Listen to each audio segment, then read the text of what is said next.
Before we dive in, this week's episode is brought to you by my free cheat sheet, 30 Top Tips to Find Time to Write. In this guide, I give you 30 ways that you can find time to write in the small gaps that appear between the various errands and tasks and responsibilities that you have in your day-to-day life. Now, you might be thinking that you don't have any time to spare, but I can guarantee these top tips will give you writing time you didn't think you had. If you thought writing always involved a pen and paper or a keyboard, think again.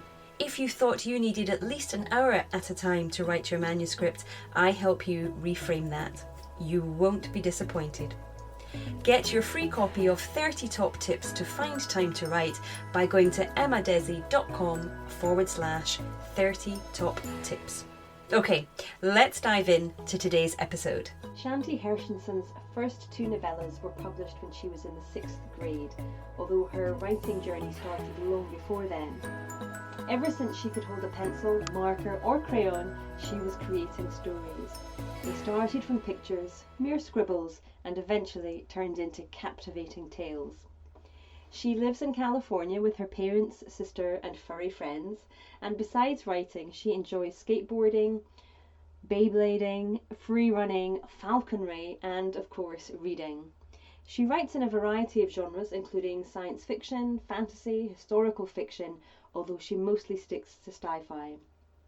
She advocates for anti-bullying, and you may find her at open mic nights performing her spoken word poem Needles and Thorns, which is about the struggle of bullying in middle schools. I loved chatting with Shanti. Her energy, her enthusiasm for what she does really comes through. The joy of writing and putting her stories into the world, again, really shines through with her. She's a great role model for other young writers, and just encourages other teens, young writers, to just do it. Don't be put off by your age. Don't listen to what grown-ups say, and don't listen to any self-doubt about age being a barrier. You can write at any age. So let's delve into today's conversation and hear how Shanti got started, what she's writing, and how she handles bullying and the experiences in her own life and turns them into really good stories. So let's delve in. Well, Shanti, thanks so much for joining me today. I'm really looking forward to learning more about your journey to writing and the writing that you're doing, the stories that you're telling. Thank you so much for having me. Oh, it's a pleasure. But well, let's start at the beginning then. So tell me about how and when you started writing. I started writing at a very young age. I have memories writing in probably kindergarten and first grade. I do very vividly remember writing this short story when I was about 5 or 6 maybe. And I just feel like I've always been a writer. I've always been writing little stories, making these little fake books before. I never really got to actually writing books until the pandemic, though, when I had a lot more time to do so. And so, all right, so you started during the pandemic. So that meant that you had that kind of extra time in and around, because were you doing sort of Zoom learning or online learning, and then you had that extra time around it? Yeah. And so how did you get because it's a brave thing to do. It's one thing to sort of be writing, essays for school and stuff and doing assignments for school, but it's another thing to then say, okay, do you know what, I'm really going to give this a go, because I know lots of people my age who still find it very daunting to do that. But what was it for you that you just suddenly thought, no, I'm going to do this seriously and I'm going to write a novel? So it was a mix of just being completely bored and having nothing to do, and just I always really, really wanted to write a book. I've tried before in elementary school. I used to handwrite them, and then I would try to type them on my computer, and I never finished. Or I would make the text size really, really, really big. It was kind of obnoxiously large text sizes were how I kind of wrote these books. But honestly, in 6th grade, so right before lockdown, lockdown happened in the middle of 6th grade, I wrote these 2 short stories with my friend, and they're pretty short. They're novellas, and I ended up actually publishing them on KDP. because I didn't actually really know what it is until I read about it. I was like, okay, this is cool. So I had those two published, but they didn't really feel like books, and they weren't really like satisfying to me. So then once the pandemic hit, I decided, I'm going to write a new one, and it's going to be longer this time. I wanted it to be around 10 to 20,000 words, I think. It was Biomlock. That ended up being my first novel. And that novel, the first and second draft of it, ended up being 800 pages and 250,000 words. And it was so long that I didn't know what to do with it, because it was like too long to publish and it wouldn't sell well. So what I ended up doing was splitting it into a trilogy. And the first book is actually published. I have the first book here. Oh, wow. And then I do have the 800 page version right here. That's a lot of words. Yeah. And you did that, how long did that take you to write? A few months, half a year, maybe like 6 months. Mm-hmm. I started in July and I finished in January of the following year. So okay, that's still pretty speedy. I'm impressed. My goodness. Yeah. And so now that you've got the trilogy out, and now that you're back in school, I'm guessing that you're back at school now. Yeah. How do you find the balancing between schoolwork and writing your fiction? How do you balance that? I try to find times during the school day that I can write. I'll write during like little breaks we have, like when I'm done with my work, or I'm in my school's creative writing elective, so I can write on the days when I have that elective. However, I do end up finding the time to write at home. Usually it's as soon as I get home, I sit down, I do 1,000 words. So all I do a day is 1,000 words. So sometimes I do more. I've done 2,000 words a day, 3,000, 4,000, 5,000. Usually it just depends on the book. I like to keep the same amount per book. But I just try to like squeeze in that writing whenever I can. Like maybe I'll write 500 words and then do a bit of homework and then write another 500 or something like that. It works. It does. I do end up, writing still while I have school. Yeah, and it's great to hear you kind of maximizing that time that you've got, because it is one of the things I know that a lot of my audience members really sort of struggle with is, for you at school, for them it might be their paid job, but then there's family commitments and social life around that, and then finding that time as well. So it's great that you're kind of recognizing, okay, when I get home from school, I'm still got energy, I'm still motivated. Let's do that now before settling down and, I don't know, in front of the TV or going out with friends and switching off for the night. So it's great. And 1,000 words a day, my goodness, you're going to be, it's such a great habit that you've got. And even when it, if you decide to go to college or whatever, when it comes to doing your essays, if you're already kind of in the groove of writing that many words a day, it's going to fly by for you. Yeah. It's going to be super easy. So what tips do you have for other young writers who also want to write and publish a book? I'd say first off, don't give up and don't underestimate yourself. I hear it far too often that young writers are like, oh, I'm so young, I can't be a good writer. I can't finish this. I'm just not a good writer. I'm just going to stop and do this when I'm later. But the only way to actually get better at writing is to keep writing.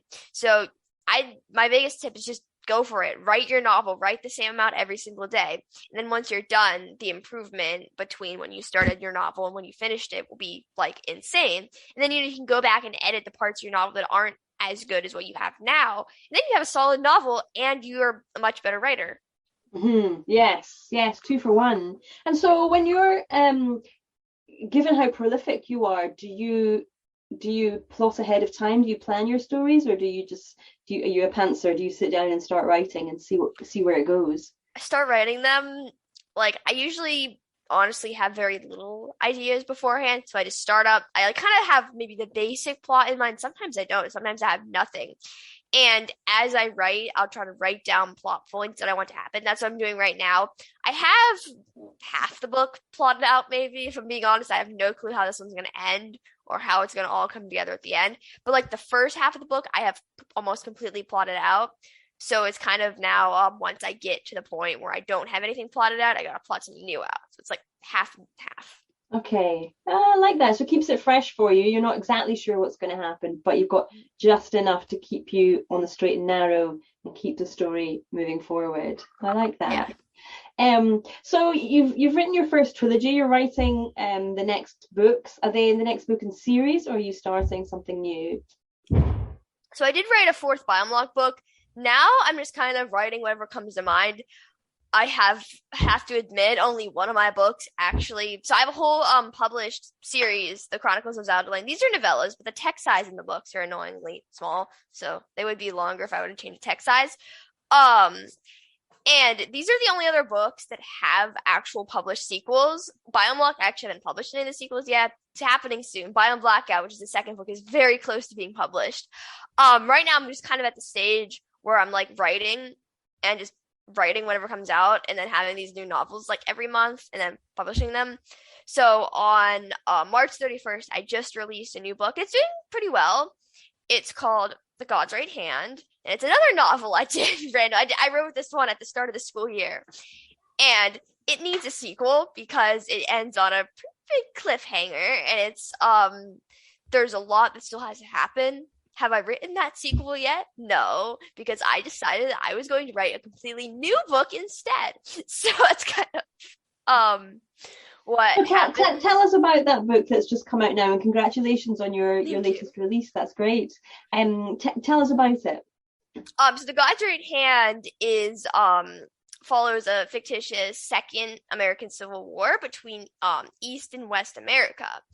And in it, there's a main character named Eris, and she's genuinely just normal, so she thinks.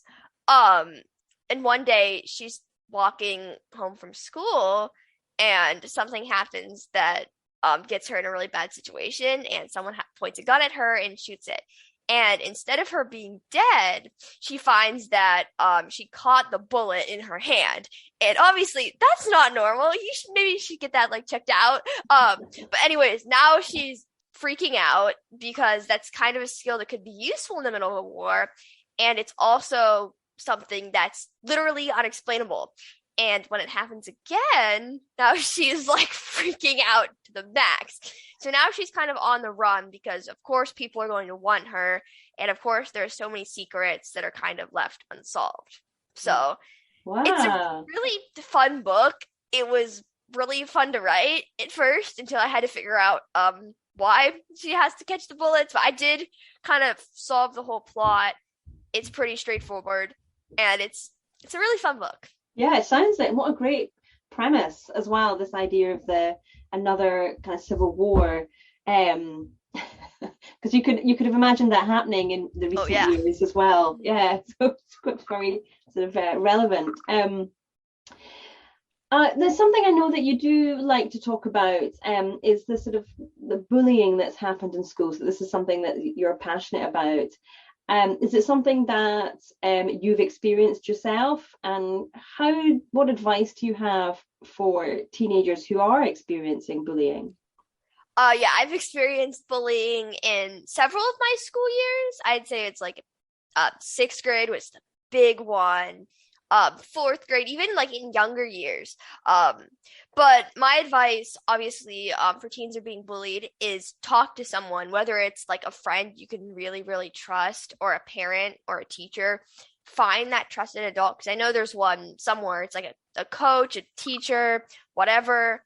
Tell them what's going on. Ask them for advice. It's like far too much. I hear people being like, well, I have no one to tell. Find someone you can trust. Hopefully someone who's like older, like an adult, and speak out. Tell your teacher, tell your principal if it's getting really, really bad, and distance yourself from the bully. Because again, I hear it way too much, and I've even experienced it. The bully can very often be someone you're friends with. I honestly, if I'm being honest, that might be more common than like just a random kid from school, someone you're friends with. Unfriend them, stay away from them. If you have mutual friends, find a way to kind of distance yourself from them and like get away. And that'll make the problem so much better, and that can kind of de-escalate the situation and not get it to a point where it's really, really bad if it isn't already. Do you know, I got bullied at school as well. I think it happens to a lot of us, and it's only when you said that it is often someone that we're friends with. And I was thinking, gosh, that's exactly the situation with me as well. It was somebody who I really wanted to be friends with, I don't know why, but they continue to, I think just that abuse of power that they don't know they're doing it perhaps at such a young age, but it's a way of kind of displaying their power. And now as an adult, I look back and think, why did I not step away from that friendship and just leave it, just walk away? So really good advice there, just to recognizing that it's somebody who you're wanting to be friends with, but perhaps doesn't want to be friends with you. And so slowly, gently kind of ending that friendship is a sensible idea. So when it was happening to you, who did you go and speak to? Was there somebody at school, or was it an aunt or an uncle or a coach? Who was it for you? So for me, first off, it was my parents, because at my school, I'm just going to say there were no trusted adults. So for context, actually, I wrote a book about this entire thing. It's called You Won't Know Her Name. It's my most popular book. I've tried to remind people I've written other books. None of them sell nearly as well as You Won't Know Her Name has. I've just kind of accepted at this point, like, okay, I'm the anti-bullying girl. Like, I'm fine with that. But yeah. So, for me, I told my parents when it got to a point where it just straight up couldn't be ignored. I'm trying to word what's happened really like carefully so I don't end up spoiling this book. But it got to a really, really, really bad point really quickly. I mean, we were only friends for like under 2 months. And my parents were definitely my safe adults. And of course, we went to my school. This was in 6th grade.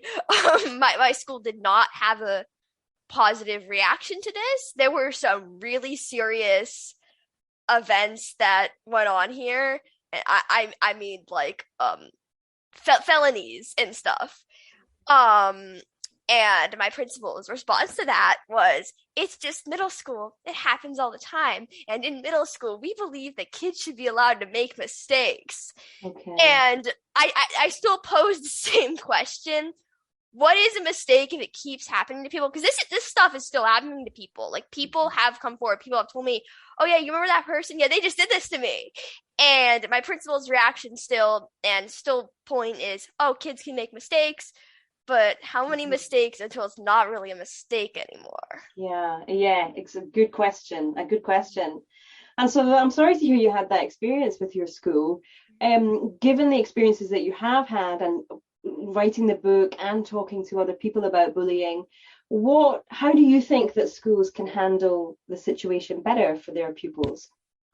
Listen to the victims first, and honestly, keep an eye out. It's like, oh, I didn't see. No, you look, then, I feel like teachers often and principals and does anyone turn a blind eye to that kind of thing because they're in denial.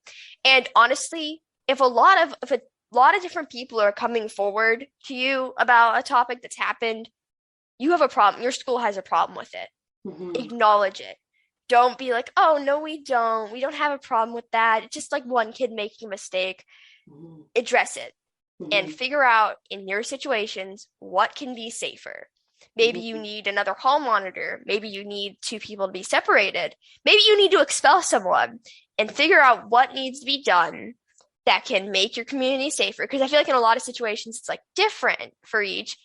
And honestly, the first thing is like, believe the victims and then make those changes.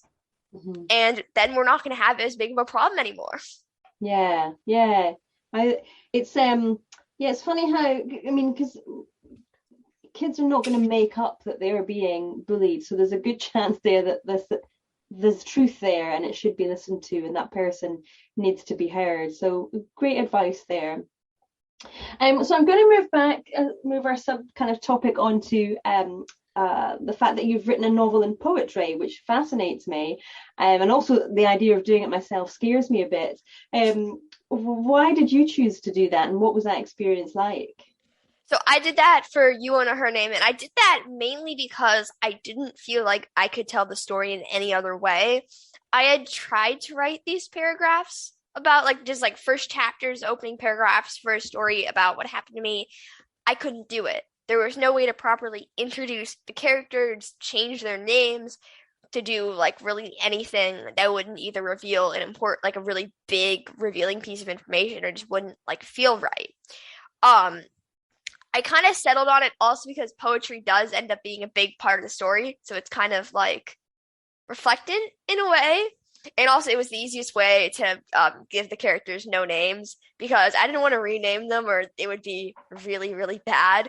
So I just ended up literally giving them no names. So there's the girl, the person, the sister, the principal. And I feel like that would be extremely hard to do in just a full text version. I mean, it wouldn't be impossible, but it would be a little harder than doing it in poetry. It sounds better and it makes more sense. Okay. And it was just the easiest way to write the book, I felt like. It was like the only way I could do it. It was still really hard to write that book, but yeah, but well worth it. So did you is it written in rhyming poetry or non-rhyming? Non-rhyming poetry. It's kind of like a verse, but it's also not, the lines aren't exactly poetic. Some of them are. Some of them aren't. It's this kind of really weird way of poetry. I'm trying to figure out how to explain it. It's quite strange. But and then actually in the back of the book, I have 2 poems put in that I wrote about bullying while it was going on. And those are very interesting. I performed them at open mic nights too. So it's like, I don't know, I just copy pasted them, but yeah. I have those in also because I did another poetry book. It's a lot shorter called I Know Her Name, which I don't have a copy on me. I lent it to my friend. I don't know why. I never actually bought another one. I should. And that's a whole collection of all these poems I wrote like while it was going on and like after that I never thought I was going to publish. I just had them in my Google Doc. And then when they were in my Google Doc, they're just kind of bothering me because they were just sitting there and there's nothing to do with them. So I just put them in a book thinking it would stop me from writing more poems about it. It did not. I still write a lot of poems about bullying and how I'm mad at my principal.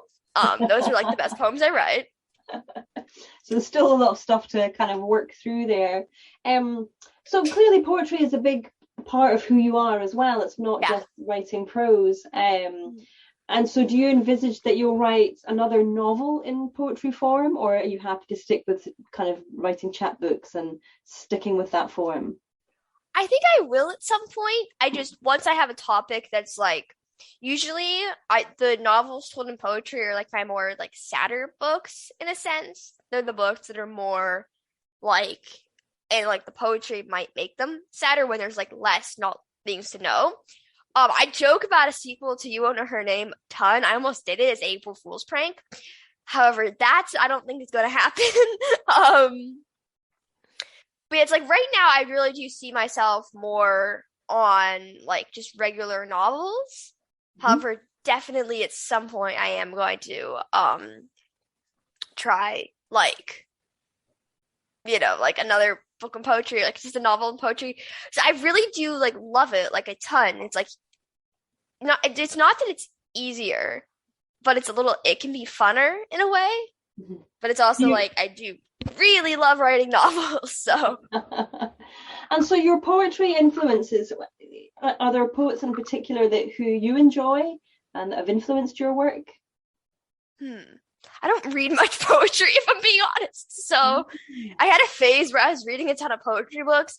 I genuinely do not remember the names of the ones I enjoyed. It's like I'm trying to really remember because I do like because we did a lot of spoken word. That's what I really do. Okay. I don't remember any names. Yeah, it just kind of happens. Yeah. It's like I'm still going off of what I remember from my poetry class in 4th grade. Okay, but.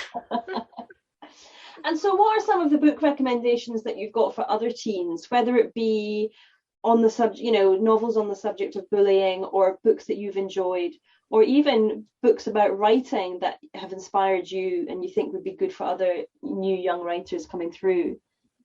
All right, so I recommend this book to everyone at this point. It's like maybe, I don't know, I'm trying to figure out an age range because it's a little mature, but my all-time favorite book is The Perks of Being a Wallflower. That book pretty much makes up my entire personality. I have a bunch of posters in my room and stuff. It's literally my all-time favorite book. I read it in the end of 7th grade. Again, it's a bit of a mature book, so maybe when you're in like 8th grade, or how about 9th grade?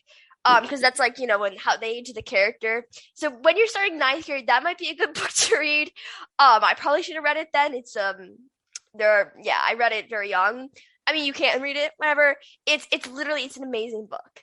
And It's what very is it that sad. you love? What is it about that book that spoke to you so powerfully? The main character. I love just the way it's written because it's written in the form of letters.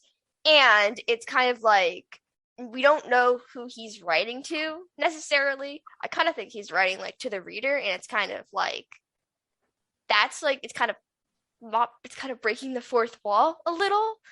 It's kind of complicated in that sense. And it's very relatable, a lot of it, and just the way he acts like kind of reminds me of myself. Like I feel like if the main character were real, we'd be good friends. Nice. It's nice when you connect with somebody like that. Yeah. Yeah. Um, and any other suggestions for writers more specifically? Is there any kind of craft books or writing resources that you've enjoyed? So I don't read many books on writing just because I don't know. I should. I really do need to. Wait, no, I do. I have a marketing book. The Readsy How to Market a Book it's on Amazon. I hope I still have it. My parents bought it for me, and I should go read it because I am kind of struggling with marketing right now just because I Yeah. keep forgetting to do things. And my parents bought it for me probably when I was still writing Biome Law because I was in like 7th grade. And I read that book during my Zoom classes. Like I read it like cover to cover. It's a very good book. It's on marketing. I did not have a book out really to market then because I wasn't marketing the books I wrote with my friend or anything.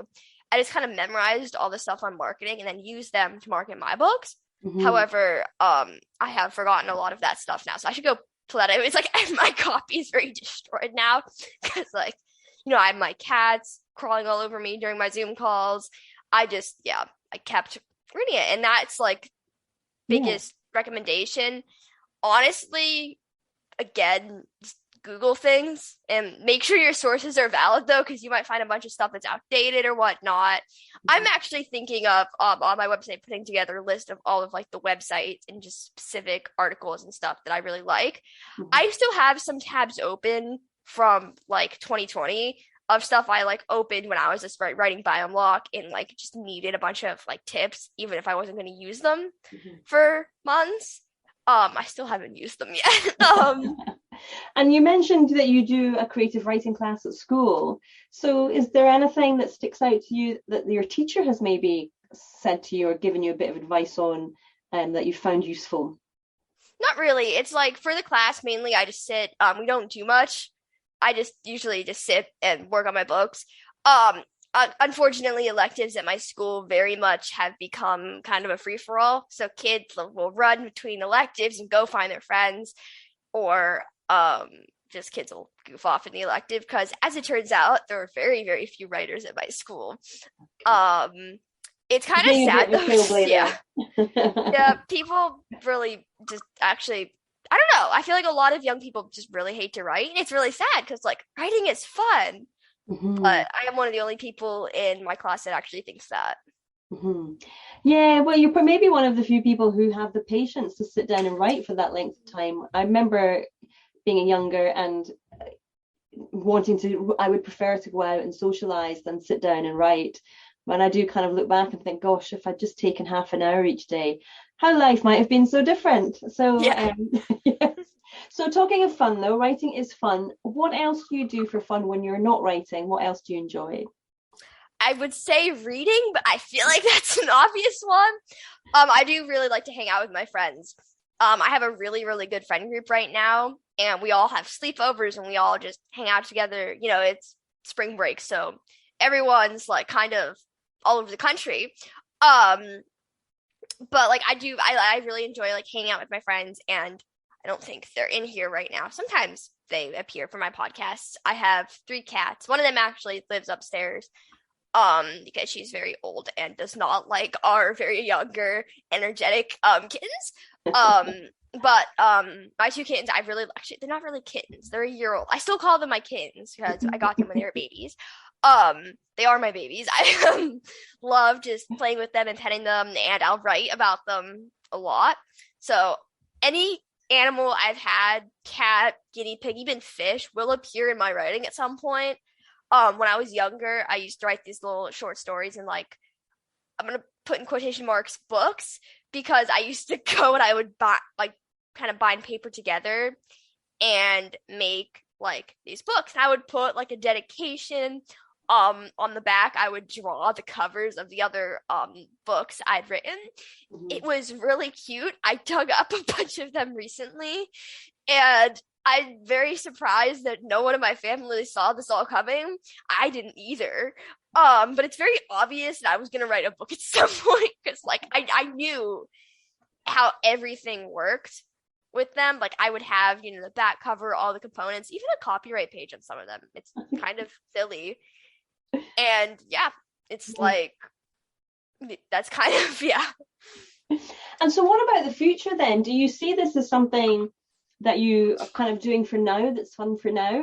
Or do you envisage a sort of, if either being an author when you're an adult or working within publishing in some capacity, or actually do you have ambitions elsewhere for your kind of future career? I definitely see myself being an author as an adult. I am not sure if it's going to be, I'm traditionally published or I'm continuing like self-publishing. Honestly, it depends on what the market is like then. So if I can get a really, really good platform, get a ton of sales, and be really successful by the time I turn 18 with self-publishing, yeah, I'm going to go for it. I'm going to keep doing it. Say I turn, I think we were talking about like 16 maybe, and things are still kind of slowing. I'm going to probably query one of my books and get an agent. And by then I'll have a ton of other books written and published, and I'll have a really big platform. Should be easier to get published than a random 14-year-old holding our book. Actually, I do have a pretty large platform right now. I forget that. I don't do much with it.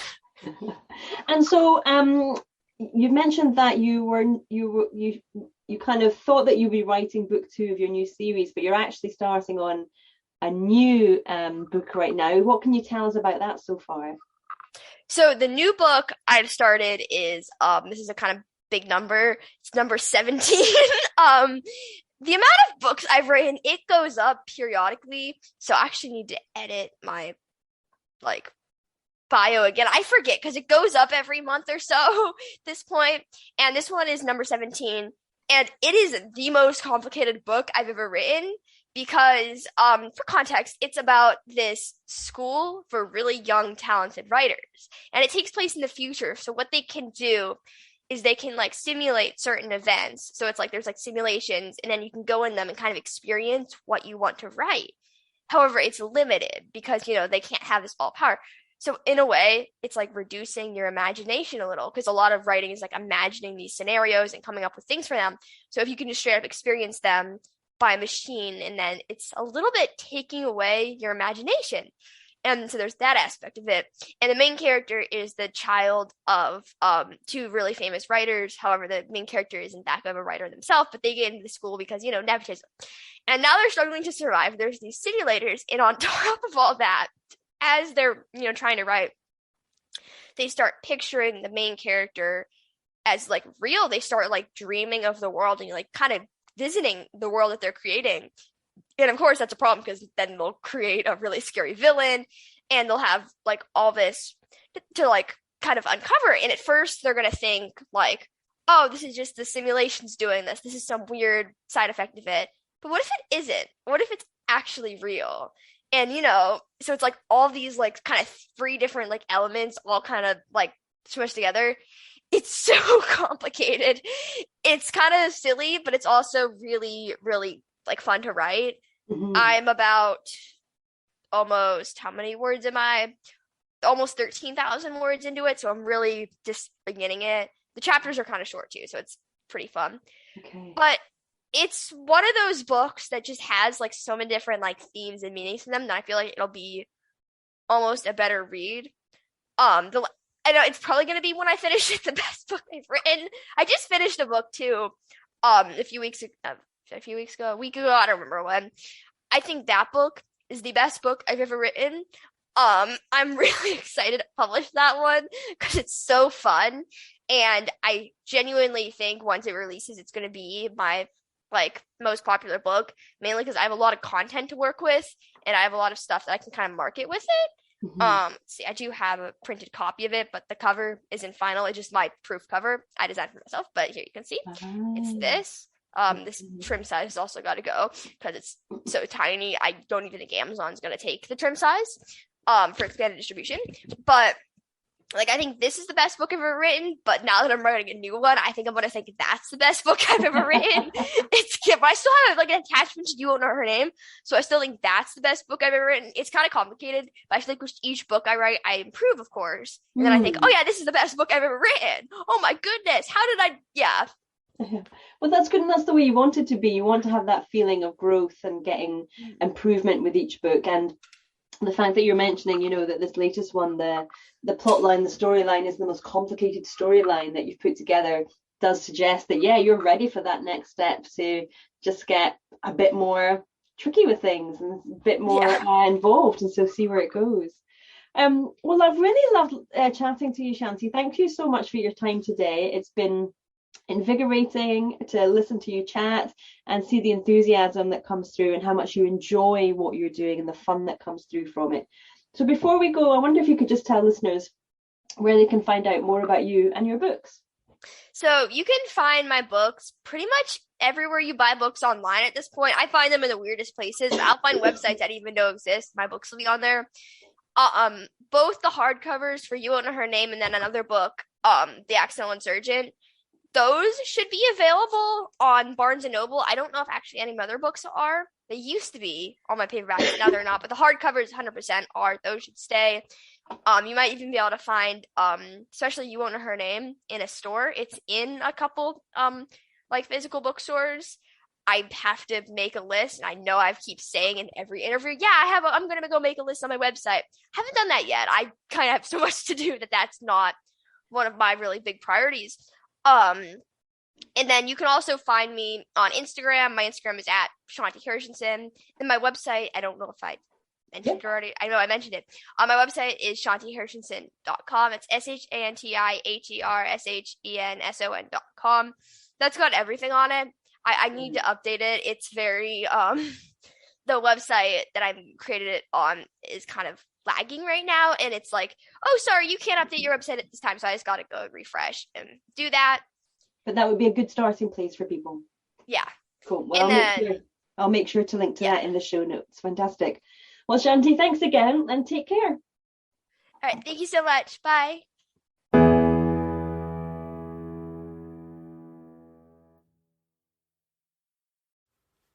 If you're a first-time novelist who is struggling to either finish your novel or get those revisions to where you want them to be, then I've got just the thing for you. I have a small group coaching program which runs over 12 months, and over the course of that program I will help you fix those plot problems that you've been struggling with. I'll help you get under the surface of your characters so you really get to know them and what's driving them. And crucially for you, I give you that self-belief that you need to get you through the roller coaster that is writing a novel, so that you can carry on, get to the end, and get your book, your story out into the world so it can change people's lives. If that sounds good to you, if that is something that you'd be interested in doing, I know I can help you get to where you want to be. So book a call with me. Let's have a chat and see if we are a good fit for each other. If you're interested in doing that, then go to emmadesi.com/story builder. I look forward to chatting.